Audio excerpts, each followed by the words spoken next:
Bayangkan, kamu ada di satu perusahaan yang baru meluncurkan produk, tetapi tiba-tiba ada masalah terjadi yang membuat pandangan masyarakat terhadap produk tersebut menjadi negatif. Nah, disinilah peran PR sangat penting, karena PR akan membantu komunikasi kepada publik agar citra perusahaan itu tetap bagus. Di video kali ini, kita akan membahas tentang konsep dasar PR. Karena kita akan mempelajari bagaimana PR membangun hubungan antar perusahaan dan publik. Topik ini tentu penting karena PR dapat membantu dalam membangun reputasi sebuah perusahaan ataupun individu. Dalam mempelajari dasar-dasar PR, kita akan menciptakan komunikasi yang lebih efektif dan juga menciptakan hubungan relasi yang saling menguntungkan, yang pada akhirnya akan membantu kesuksesan dalam dunia profesional maupun personal. Video ini cocok untuk kamu yang baru memulai pada bidang PR ini ataupun mahasiswa khususnya di bidang komunikasi, PR ataupun pemasaran, atau bahkan untuk kamu yang penasaran tentang apa sih PR itu. Jadi simak baik-baik ya videonya. Hai teman-teman, di pembahasan pertama ini kita akan mempelajari topik yang cukup menarik nih, yaitu tentang sejarah perkembangan public relation, mulai dari era tradisional hingga ke era modern. Yuk kita lihat bagaimana perjalanan dunia PR dari masa ke masa hingga di era digital saat ini. Tahukah kamu kalau sebenarnya public relation itu sudah ada sejak zaman Aristoteles? Bayangkan, pada zaman dahulu, bahkan sebelum istilah public relation itu dikenal, orang-orang sudah memahami bahwa penting sekali komunikasi dua arah dan pembentukan opini publik. Misalnya, kita balik sekilas zaman Yunani kuno. Aristoteles, seorang filsuf Yunani kuno, mengajarkan seni berbicara yang disebut retorika. Retorika ini penting banget untuk seorang PR, karena inti dari komunikasi adalah meyakinkan pendengar. Aristoteles bilang, pembicara yang baik harus memperhatikan dua hal utama. Yang pertama, kenali audiensmu. Kalau kamu tahu siapa yang mendengarkan, kamu bisa menyesuaikan pesanmu supaya lebih efektif. Yang kedua adalah tunjukkan bukti yang kuat. Pesan tanpa data itu kurang meyakinkan, setuju kan? Dan ada 3 kriteria penting untuk membuat komunikasi yang sukses. Yang pertama itu ada ethos, kepercayaan kepada pembicara. Yang kedua adalah logos, logika atau data yang mendukung pesan. Yang ketiga adalah pathos, sentuhan emosional yang bikin pesanmu lebih mengena. Nah, retorika ini adalah dasar dari praktik PR modern yang kita kenal sekarang. Terlebih lagi, kalau kita melihat sejarah, kitab-kitab suci pun sebenarnya bisa dianggap sebagai representasi awal komunikasi yang mirip dengan PR. Sekarang kita beralih ke Indonesia. Teman-teman tahu gak sih bahwa Indonesia itu memiliki perjalanan luar biasa dalam dunia public relation? Di Indonesia, public relation dikenal juga sebagai hubungan masyarakat. Public relation mulai diperkenalkan pada tahun 1950. Nah, organisasi pertama yang menerapkannya adalah Pertamina, yang fokus pada hubungan dengan masyarakat dan mitra bisnis. Siapa sangka, perusahaan minyak legendaris kita, Pertamina, adalah pionir pertama yang memperkenalkan praktik public relation di tanah air. Kemudian, tahun 1954 menjadi tonggak sejarah. Kepolisian Indonesia secara resmi melahirkan istilah hubungan masyarakat atau humas. Mereka tidak sekedar berbicara, tetapi membangun jembatan komunikasi dengan masyarakat. Sejak dekade 1970, hubungan masyarakat atau public relation mulai digunakan di berbagai instansi pemerintah dan swasta. Nah, menarik kan bagaimana PR berkembang menjadi penghubung utama antara organisasi dan publik. Setelah kamu mengetahui bagaimana PR di era tradisional dan bagaimana PR pada perkembangannya di Indonesia, yuk simak bagaimana PR di era digital. Berbeda dengan era tradisional, dunia public relation sekarang berkembang pesat berkat teknologi. Praktisi public relation kini harus menguasai media digital untuk tetap relevan. Public relation di era digital menggunakan berbagai media, seperti media sosial, website, dan platform digital lainnya. Jadi tujuannya apa sih? Nah, tujuannya untuk menjangkau audiens secara lebih personal, cepat, dan interaktif. Nah, jadi di era digital, kecepatan, interaktivitas, dan personalisasi adalah kunci keberhasilan dari public relation. Nah, teman-teman, dari konten sejarah ini semoga kamu memahami bahwa public relation terus berkembang, mengikuti perkembangan teknologi, serta tren komunikasi terbaru. Nah, sekarang kamu paham kan, di era yang terus berkembang ini, ternyata seorang praktisi PR juga harus terus belajar dan mengikuti perkembangan teknologi serta tren komunikasi terbaru. Nah teman-teman, setelah kita sekilas melihat sejarah tentang public relation, mari kita sekarang membahas lebih lanjut tentang apa itu public relation. Public relation terdiri dari dua kata, yaitu public dan relation. Public yang berarti publik dan relation yang berarti hubungan. Jadi, secara sederhana, public relation adalah hubungan antara organisasi atau perusahaan dengan publik atau masyarakat. Lebih luasnya, public relation adalah strategi manajemen komunikasi yang dirancang untuk membangun dan menjaga hubungan baik dengan publik, menggunakan komunikasi yang jujur, terpercaya, dan tentunya etis. Nah, menurut IPRA, International Public Relations Association, public relation merupakan bagian dari manajemen yang membantu organisasi membuat keputusan untuk membangun hubungan yang baik dengan masyarakat, memastikan informasi yang diberikan akurat dan relevan. Public relation bukan hanya soal berbicara, tetapi juga mendengarkan apa yang dibutuhkan oleh publik. Gimana sih peran PR dalam sebuah organisasi? PR memiliki beberapa fungsi penting yang bisa membantu mengelola dan juga menjaga hubungan yang positif dengan publik. Berikut adalah 4 peran utama PR yang sering kita temui. Yang pertama, ada technician communication atau teknisi komunikasi. Peran ini melibatkan praktisi PR yang bertugas sebagai teknisi komunikasi. Mereka menulis dan mengedit newsletter, menyiapkan press release, membuat konten web, hingga mengelola kontak dengan media. Peran ini lebih teknis dan mendukung operasional komunikasi sehari-hari organisasi. Yang kedua, ada expert prescriber.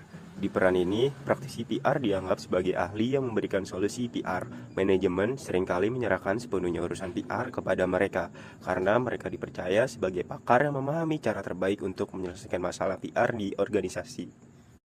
Lalu, yang ketiga ada communication facilitator. Fasilitator berkomunikasi bertugas menjaga agar komunikasi dua arah tetap berjalan dengan baik antara organisasi dan publiknya. Mereka mendengarkan, menjadi perantara, dan membantu mengatasi hambatan komunikasi, sehingga hubungan yang terbentuk lebih solid.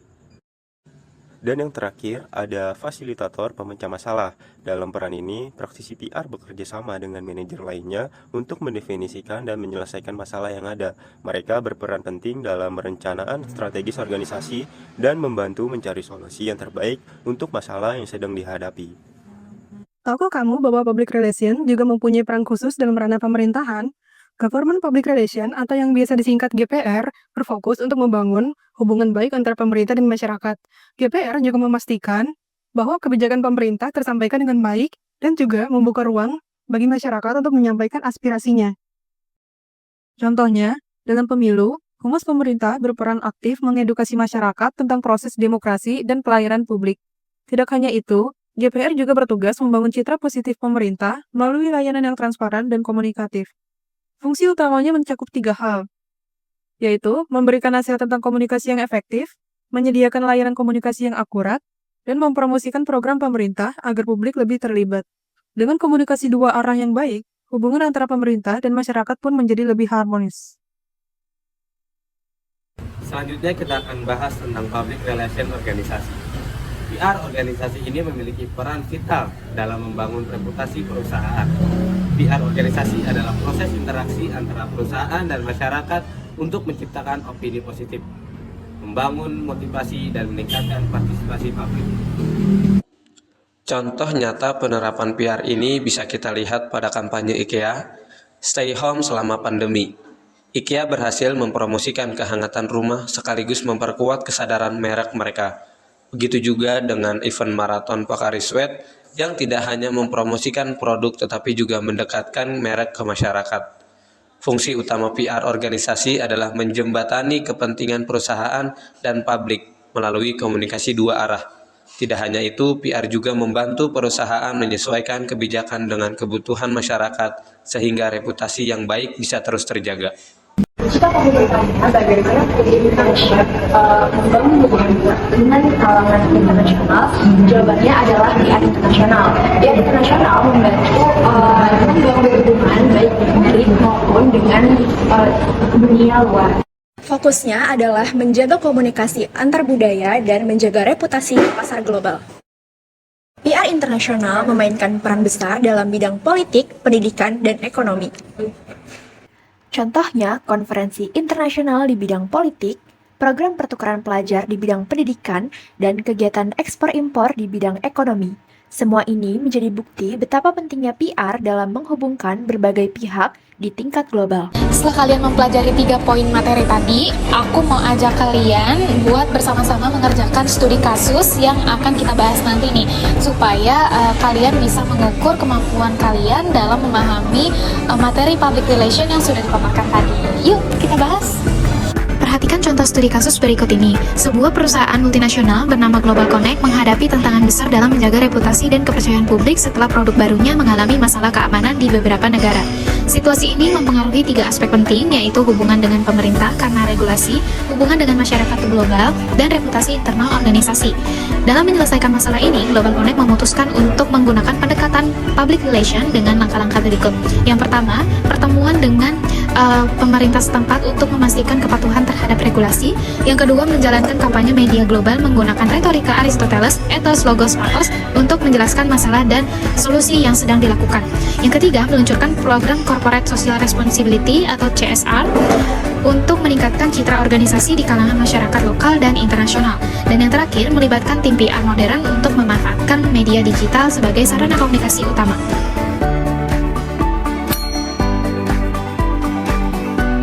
Nah, teman-teman, boleh untuk diketik jawabannya di kolom komentar. Nanti aku bakalan hitung mundur dari 3, 2, dan 1 untuk nge-spill jawaban yang benarnya.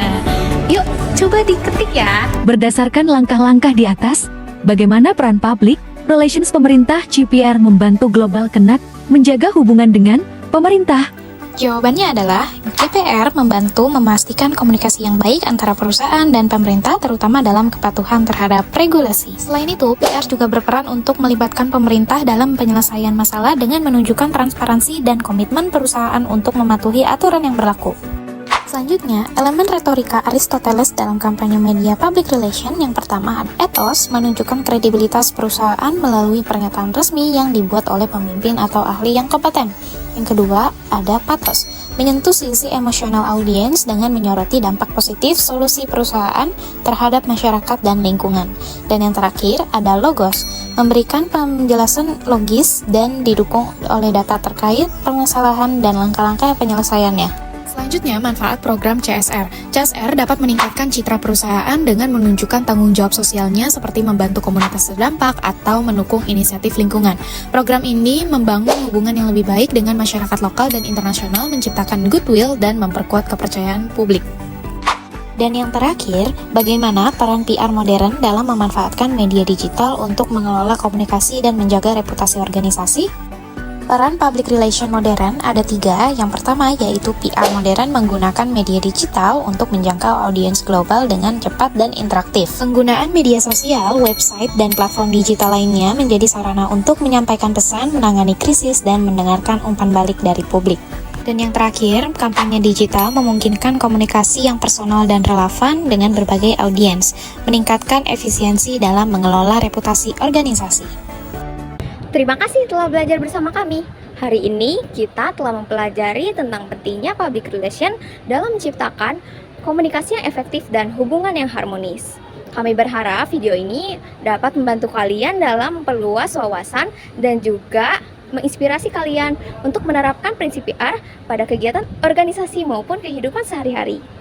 Ingat ya, komunikasi adalah kunci untuk menciptakan hubungan yang berarti. Teruslah belajar dan beradaptasi, karena dunia ini milik mereka yang siap terus menghadapi perubahan. Terima kasih, sampai jumpa!